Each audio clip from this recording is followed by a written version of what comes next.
پھر اردو پڑھنے کی کوئی ضرورت تھی نہیں، فارسی سے ابتدا کی۔ حضرت مولانا آدم مانک پوری صاحب جو ابھی لیسٹر کے خطیب ہیں، مولانا آدم مانک پوری صاحب سے ہماری پہچان اس لیے ہوئی کہ مولانا کے پاس حفظ کا امتحان تھا۔ ہم لوگ 20 طالب علم پورے مدرسے میں حافظ ہوئے اور اتفاق سے اس میں بھی اول نمبر آیا۔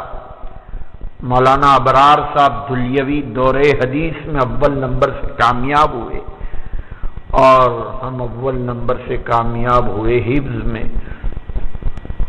تو اتفاق سے مولانا آدم مانک پوری صاحب امتحان لے رہے تھے، 40 جگہ سے پوچھا، بہت خوش ہو گئے، کہنے لگے کہ بہت ہوشیار ہے تو اچھا کچھ کام کر سکتا ہے، تو انہوں نے گھر بھیج دیا۔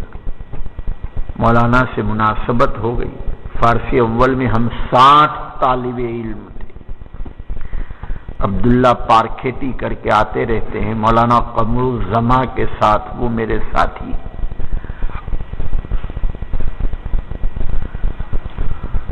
عربی اول بھی مولانا آدم مانک پوری کے پاس پڑھا۔